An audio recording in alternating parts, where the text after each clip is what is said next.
How is God working in all of this? Hi, friends. Welcome back to Faith and Soul Care. I'm Elaine, and as many of you know, it's been all over the news. Charlie Kirk was recently assassinated while speaking at a live event or while having conversations and debates on a college campus in Utah. And while I don't usually dive into headlines on this podcast, I couldn't ignore this one.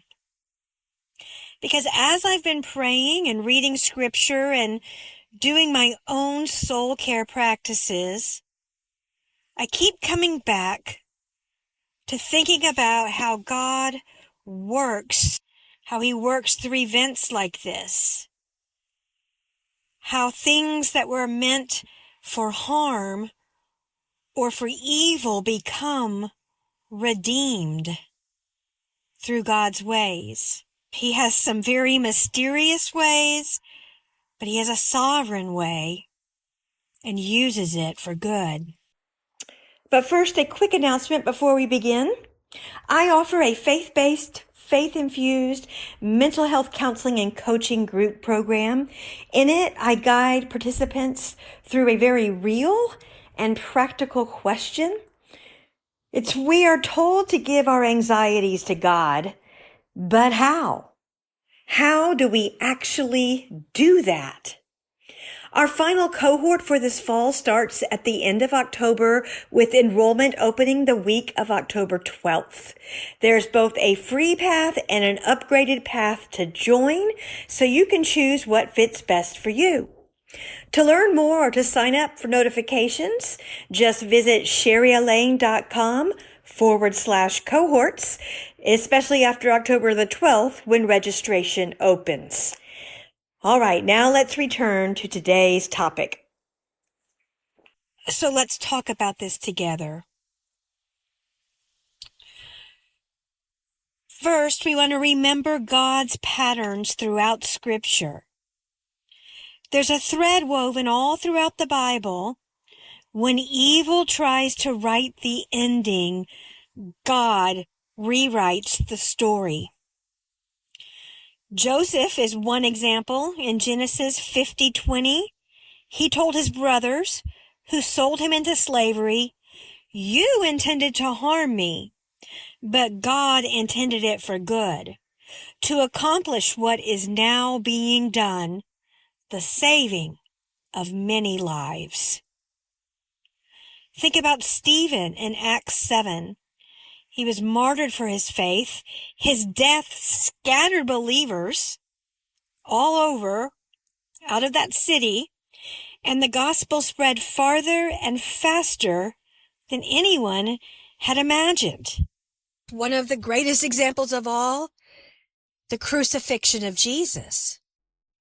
That looked like the ultimate act of injustice and violence and defeat. It became the very center of our faith, representing how God takes the most horrific and redeems it for good. So when we see tragedy today, we can count on that pattern to eventually play out, because evil never has the final word in God's kingdom. But now let's talk about personally our own souls and our own soul care during times like these. Here's the thing. Knowing in our heads that God will eventually prevail, knowing that in our heads doesn't always comfort our hearts in the here and now. So how do we live with that truth when we're faced with loss, with scary news, or with the weight of, what if this happens again? What if this happens even closer to home? What if this gets even worse? So for me, I tend to go back to two main soul care practices. One is breathing and breathing with scriptures. And so this week, I've been meditating on Psalms 34:18. The Lord is close to the brokenhearted and saves those who are crushed in spirit.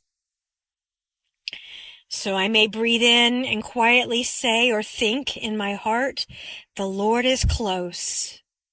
And then I'll breathe out, to the brokenhearted. And just that small rhythm anchors me in the remembrance that God is near.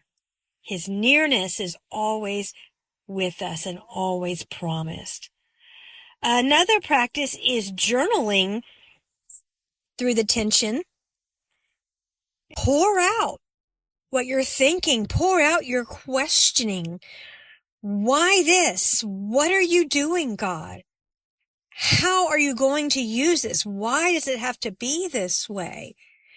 This is very much a pattern in the Psalms. We see David sorting through his difficulties in this way. And then leave space to listen after you've poured it out into your journal. Sometimes you will sense his gentle whisper saying something such as, trust me, I'm here, I'm working, I'm not finished. Those are oftentimes the impressions we will receive from God. And sometimes he'll start showing the ripple effects when he redeems something for better purposes. And of course, these practices do not erase the grief, but they help us remember that we're not alone and we don't have to carry any heavy emotional burdens alone. So how does Charlie Kirk's death fit into God's promise to bring good out of harm? Well, we may not see the full picture yet, but we are getting glimpses already.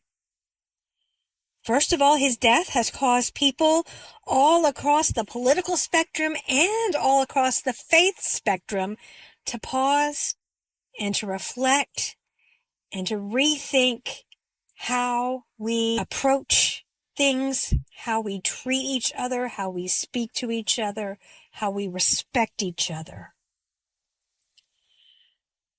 Secondly, we see that his message and mission are definitely not silenced. They are being amplified more than anyone would have predicted or imagined. And finally, for many believers, it's just a sobering reminder of the urgency of living with purpose and courage and faith and living intentionally and abiding in Jesus as we do so. Of course, Romans 8:28 says, we know that in all things God works for the good of those who love him, who have been called according to his purpose. Okay, but notice it doesn't say that all things are good. Assassination, of course, is not good. Violence is not good. Prejudice is not good. Pride and racism are not good. But God takes those very things, or the circumstances that come from those, and starts to bend them towards his purposes. You know, when things get really, really, really dark, the light of a candle will break through and seem even brighter.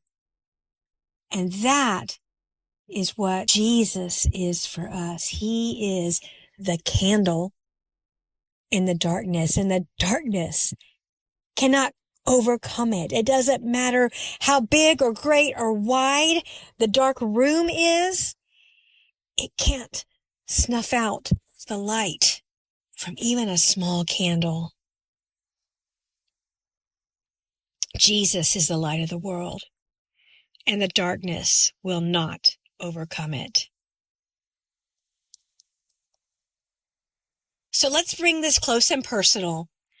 Where in your own life do you feel like the enemy has overplayed his hand?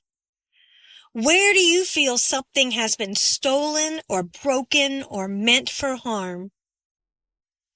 I just want to encourage you to pause today and simply pray. Lord, I don't understand this, but I believe you are near. If you will, show me how you are working. Calm my heart and mind. And then wait. Just as Joseph had to wait years, sometimes we don't see the good right away. But our waiting is never wasted, and God is always at work. So in closing, the events in the headlines remind us that we live in a fragile and broken world. It reminds us that no one has a promise of tomorrow or next week or really even the next hour. But it also reminds us that we have a confident hope that is unshakable. Jesus said in John 16:33, "In this world you will have trouble, but take heart, I have overcome the world." And now here's something that makes my heart leap with hope just a little bit, with confident hope. That word overcome in the Greek is written in the perfect tense. And I've talked about it before, how little the perfect tense is actually used in the New Testament. But it means that something is completed. It's finished in the past, but its effects continue into the present and even into the future. So when Jesus says, "I have overcome the world," he's not just talking about a one-time event, something that he did by demonstrating his resurrection.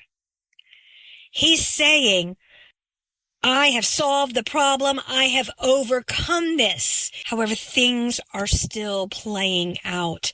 You're still living in the ongoing results of the ultimate victory. It's the same tense they used to record Jesus's final word on the cross, to telestai. It is finished. Perfect tense.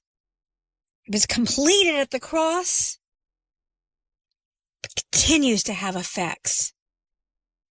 So yes, I notice these patterns, but here's why that matters. Jesus' overcoming of the world is not temporary. It's not fragile. It's not in question. It's not waiting to be undone by the next headline or the next terrorist attack. His overcoming has been completed and finished. It's still unfolding. We're not at the continuous completion yet. You'll hear teachers and preachers of this theology, this doctrine, talking about we are in the now, but not yet. Both are true. It's completed, that is true. Not yet is also true. And so that's what I want you to carry with you today. Evil intends to harm, but God's ways overcome. Death tries to silence, but God's Spirit amplifies His truth. Fear tries to paralyze, but God puts His courage into His people. And Jesus' victory is already secured. It's effective, will continue to be effective, and will ultimately one day be fully effective. So let's keep our eyes fixed on Him. Let's tend to our souls with His Word and His presence and with the renewing of our minds. And let's remember, always, always He is near. He is near. Bye for now.